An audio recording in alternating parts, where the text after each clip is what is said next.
Hello guys and welcome back to आईमेट foundation. तो last video में हमने पढ़ा था सर्कुलेटरी सिस्टम का पार्ट 1, जहाँ पे हमने सर्कुलेशन के बारे में पढ़ा था। अब हम पढ़ने वाले हैं ब्लड के बारे में। तो आइए स्टार्ट करते हैं। ब्लड मतलब कि खून। तो ब्लड की अगर हम बात करते हैं तो blood is the largest fluid connective tissue. Fluid connective tissue. और ब्लड बना होता है 3 चीजों से। आरबीसी, रेड ब्लड सेल्स, जिनका दूसरा नाम है इराइथ्रोसाइट्स। घर पे इन्हें आरबीसी बुलाया जाता है और स्कूल में इराइथ्रोसाइट्स बुलाया जाता है। डब्ल्यूबीसी, व्हाइट ब्लड सेल्स या फिर ल्यूकोसाइट्स। और प्लेटलेट्स या फिर थ्रोम्बोसाइट्स।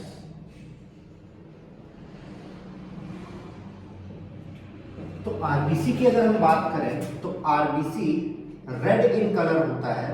बहुत इंपॉर्टेंट जानकारी, रेड इन कलर होता है due to presence of haemoglobin. Haemoglobin, जहां पे हिम का मतलब होता है आयरन और ग्लोबिन का मतलब होता है प्रोटीन चेन। आरबीसी का मेन काम होता है oxygen and carbon dioxide transport करना। और इस काम को अच्छे से करने के लिए, इसी काम को अच्छे से करने के लिए आरबीसी डोंट हैव न्यूक्लियस। क्योंकि अगर आरबीसी के पास न्यूक्लियस होगा तो उसको ऑक्सीजन चाहिए होगा, अगर उसको ऑक्सीजन चाहिए होगा तो ट्रांसपोर्ट नहीं करेगा, अपने लिए ही रख लेगा।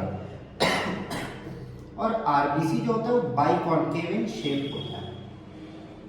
बाइकॉन्केव इन शेप। इसका लाइफ स्पैन होता है 120 डेज। 120 दिन तक बेचारे जिंदा रहते हैं। और फॉर्म होते हैं लॉन्ग बोन, मतलब कि बोन मैरो में। और आरबीसी के बारे में इससे अधिक कुछ नहीं। डब्ल्यूबीसी और भी अदर हैंड बात करते हैं। हाँ, डब्ल्यूबीसी का मेन काम होता है इन्फेक्शंस से फाइट करना, जिसके कारण ये एक स्पेशल मूवमेंट कर पाते हैं जिसे हम क्या कहते हैं, डायपडेसिस। डायपडेसिस में क्या होता है, जब कोई भी चीज अपना शेप चेंज करके पतली से पतली जगह से निकल पाए उसे कहते हैं डायपडेसिस। जैसे कि आपने बिल्ली को देखा होगा, बिल्ली लगता है कि इतनी बड़ी है, इतने छोटे जगह से कैसे निकलेगी, पर वो निकल जाती है। उस प्रोसेस को कहते हैं डायपडेसिस, जो कि सिर्फ डब्ल्यूबीसी कर पाता है। डायपडेसिस, मूव थ्रू स्मॉल पोर्स। ये कई बार आपसे पूछा जाता है। इसका डायग्राम बना रहेगा आपके बोर्ड्स में ऐसा कुछ, और यहां से ऐसे डब्ल्यूबीसी निकल रहा होगा। तो आपसे पूछेगा ये क्या है, कौन ऐसा मूवमेंट कर रहा है, तो आप लिख देंगे डायपडेसिस डब्ल्यूबीसी। डब्ल्यूबीसी बेसिकली 2 टाइप के होते हैं, ग्रैनुलोसाइट्स और एग्रैनुलोसाइट्स। इसका डायग्राम आपके लिए बहुत ज्यादा इंपॉर्टेंट है क्योंकि इससे क्वेश्चन भी आएगा। ग्रैनुलोसाइट्स वो होते हैं जिनके सेल्स के बीच में ग्रैन्यूल्स, दाने होते हैं, और इनमें ऐसा कुछ नहीं होता है। ग्रैनुलोसाइट आगे चल के फिर 2 टाइप के होते हैं, मोनोसाइट्स, ल्यूकोसाइट्स।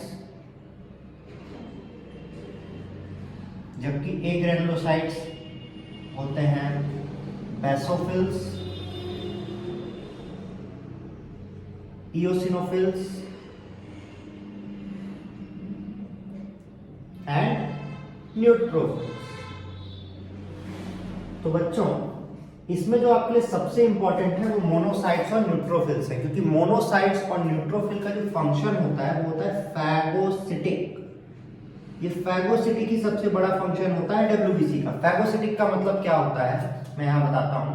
ये मान लीजिए आपका डब्ल्यूबीसी और ये फॉरेन कोई एजेंट है, फॉरेन ऑर्गेनिज्म है, फॉरेन पार्टिकल है जो बॉडी में नहीं होना चाहिए। ये डब्ल्यूबीसी उसके पास जाएगा, उसे घेरेगा और अंतिम में खा लेगा। तो engulfing the particle is known as phagocytosis. और मोनोसाइट्स और न्यूट्रोफिल्स का यही फंक्शन होता है, फैगोसिटिक। बेसोफिल्स की अगर हम बात करें तो बेसोफिल्स इन्फ्लेमेशन दिखाता है जॉइंट्स में, इन्फ्लेमेशन इन जॉइंट्स, ठीक है।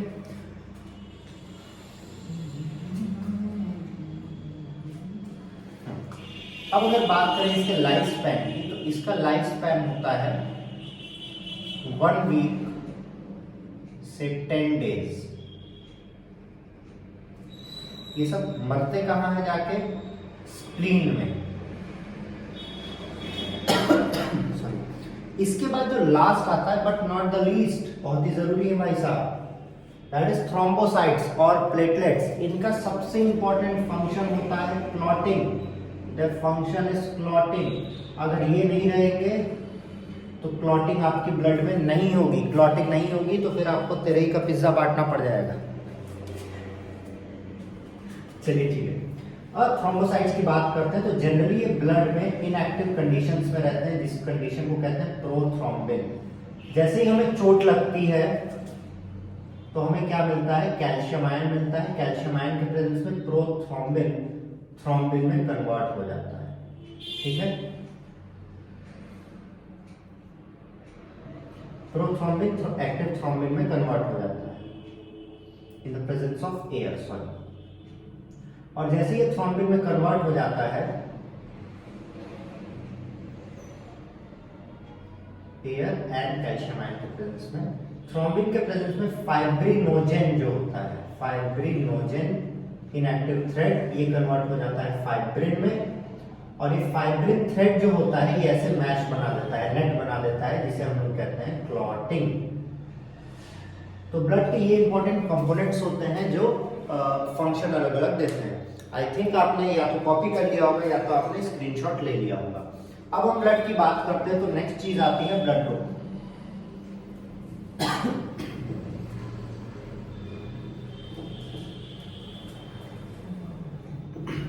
तो पिछले वीडियो में मैंने आपको सर्कुलेटरी बताया था। अगर आप यहां तक देख रहे हैं तो इस वीडियो को एंड तक जरूर देखें, भले ही 1.5x में देखिए, क्योंकि आपके लिए इंपॉर्टेंट है।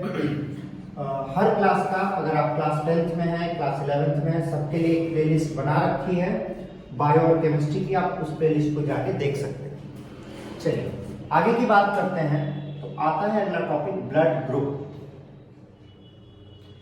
ह्यूमन बींग्स में 4 टाइप के ब्लड ग्रुप देखे जाते हैं, ए बी, ए बी और ओ। ए का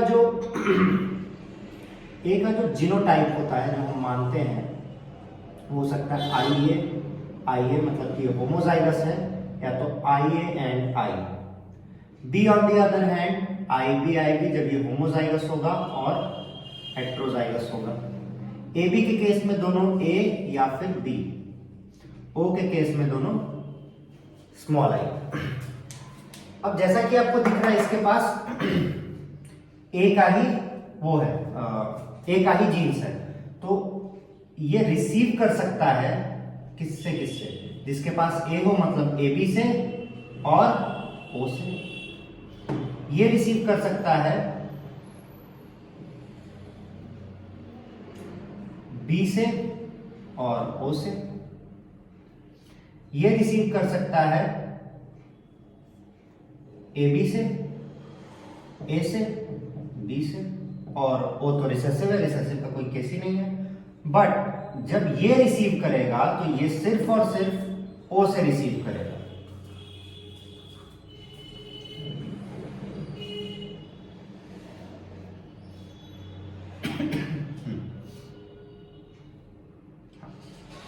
तो ओ जो है वो यूनिवर्सल डोनर है, और ए बी जो है, इसी कारण से ओ जो होता है वो यूनिवर्सल डोनर होता है, यूनिवर्सल डोनर, क्योंकि दे सबको सकता है।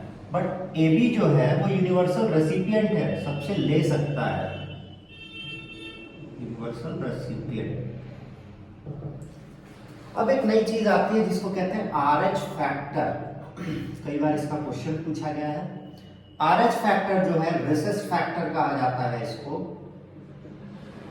ये सबसे पहली बार देखा गया था मंकी में, रेसेस मंकी में, इसीलिए इसका नाम आरएच फैक्टर पड़ा। ये आरबीसी के सरफेस पे अगर प्रेजेंट होता है तो इसको कहा जाता है RH positive, surface of RBC. और अगर ये एब्सेंट होता है तो उसको कहा जाता है आरएच नेगेटिव। इसी तरीके से हम लोग क्या लिखते हैं कि इसका ब्लड ग्रुप क्या है, B positive, B negative, O positive, O negative. दूसरी इंपॉर्टेंट चीज जो आपके लिए है वो है इराइथ्रोब्लास्टिस फोर्टालिस। ये कई बार क्वेश्चन पूछा गया है एग्जाम में, तो इस पे आपको ध्यान देना होगा, इराइथ्रोब्लास्टिस फोर्टालिस पे। इसमें क्या होता है कि अगर फादर जो है, father is RH positive and mother is RH negative, तो जो पहला बेबी होता है, पहला बेबी जो होता है मदर को, अगर वो RH पॉजिटिव हुआ एंड ड्यूरिंग चाइल्ड बर्थ, मतलब जब बच्चा पैदा हो रहा है तो थोड़ा सा ब्लड मदर में चला जाएगा RH पॉजिटिव का, तो जो मदर का ब्लड होता है वो बना लेता है उसके लिए एंटीबॉडीज RH पॉजिटिव के लिए, क्योंकि RH पॉजिटिव तो पहले से प्रेजेंट नहीं है तो एंटीबॉडीज बना लेगा। और नेक्स्ट टाइम जो बेबी होगा अगर वो RH पॉजिटिव हुआ तो उसे मार देगा खुद से ही, क्योंकि उसे लगेगा कोई फॉरेन पार्टिकल है। इसी फिनोमिना को हम लोग इराइथ्रोब्लास्टिस फोर्टालिस कहते हैं। यहाँ कोई दिक्कत नहीं। और इस तरीके से आपका सर्कुलेटरी सिस्टम चैप्टर खत्म होता है। लाइक शेयर और सब्सक्राइब करना बिल्कुल भी नहीं भूलिएगा। चलता हूँ, साइनिंग ऑफ।